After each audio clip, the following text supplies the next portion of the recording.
যেই স্বামী বিদেশে থেকে নিজের শরীরের দিকে তাকায় না, ঠিক মতো কোনো কাপড় চোপড় কিনে না, ঠিক মতো খাওয়া দাওয়া করে না, শুধু কেমন করে টাকা বেশি করে দেশে পাঠানো, কথা কয় না।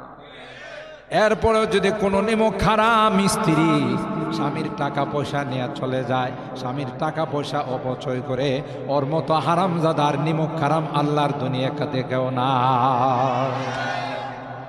এরকমের বউ আছে না? না, টাকা পাঠায় স্বামী, কষ্ট করে রৌদ্রে বৃষ্টিতে পুড়ে হাড় ভাঙ্গা পরিশ্রম করে, নিজে না খায়া টাকাটা জমায়, নিজে কোনো ভালো কাপড় চোপড় পরে না, আর এই স্বামীর টাকা পায় আরেকজনের সাথে ফুসফুস করে। ঠিক বললাম না?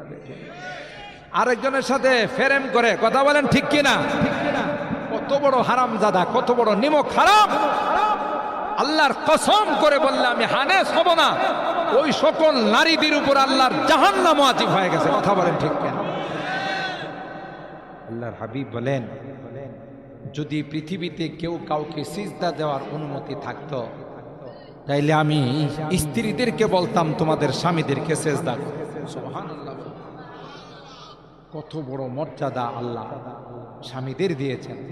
আর সেই স্বামীর খায়া, স্বামীর ঘরে থাইকা, স্বামীর টাকা পয়সা খরচ কইরা স্বামীর সাথে গাদ্দারি করে, ঠিক না বেঠিক? তার ঠিকানা জান্নাত না জাহান্নাম? আরো জোরে বলেন, জান্নাত না জাহান্নাম? আল্লাহ আমার এলাকার মা বোনদেরকে হেফাজত করেন, আমিন বলেন। আলহামদুলিল্লাহ, আমাদের এই খোলাপাড়া, আমাদের ব্রাহ্মণবাড়ি এলাকাতে নাই, অন্য জায়গায় আছে। কি বলে? হ্যাঁ, বেশি আছে। কপাল পুড়ছে, কপাল পুড়ছে, ঠিক কিনা? আমার ভাইরা, রীতি মুসলমান খুলে নিতে দেরি হয়, বাচ্চার কান্না থামতে দেরি হয় নাই। বাচ্চার মুখে দুধ দিছে গো, দুধ দিতে দেরি হয়, বাচ্চা দুধ খাইতে দেরি হয় না। আওহাইনা ইলা উম্মি মুসা নারদিই ফাইদা খিফতি, হযরত